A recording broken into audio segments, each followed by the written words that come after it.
Welcome everyone to Daily Hope. We are in Joel chapter 3. Now, recently I had some damage to my car. I took it into Caliber Collision and I was discouraged by the damage that I saw. But there the guy stood and calmly and confidently assured me that they could restore my car to what would appear to be a brand new condition. And I just thought to myself, wouldn't it be nice if it was that easy with everything else in our life? If we could just restore that persistent back pain or that broken relationship or all the brokenness that we see in the world. Well, actually, this is the promise of the gospel of Jesus Christ. And that's what we're going to see today foreshadowed in the first verse of Joel chapter 3. Let me read it to you.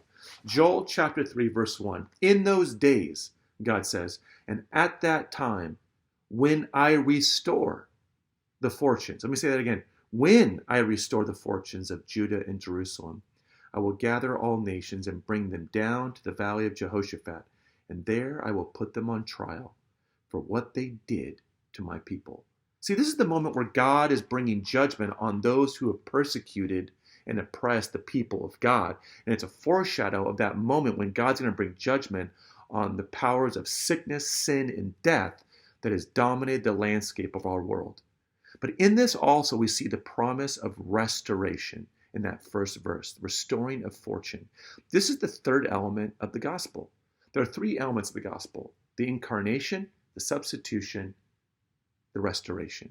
The incarnation, the Word becoming flesh, the Son of God, Jesus Christ, walking among us. And then we see the substitution. That's where Jesus went to the cross, took our place, absorbed in himself the full brunt of God's just judgment on our sin and the consequence of our sin, not just in his spirit, but in his body.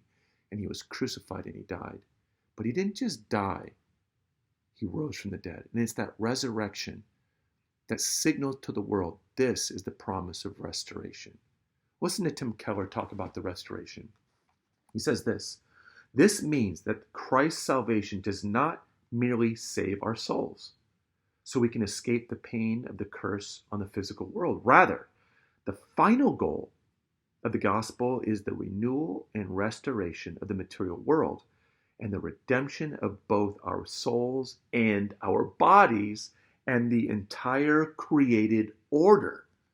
Now that's amazing.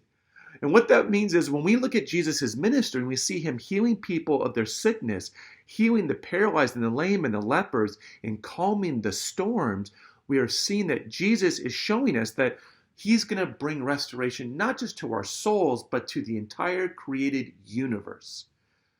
And that restoration has already begun. It's not yet consummated, but it has begun in the world. And so we have every right, and with confidence we should pray for God to bring healing to our bodies, to bring restoration to our relationships, and to bring renewal to the brokenness in the world. So let's pray today with renewed hope. Jesus is on the move, and he is making all things new. God bless you. Have a great week.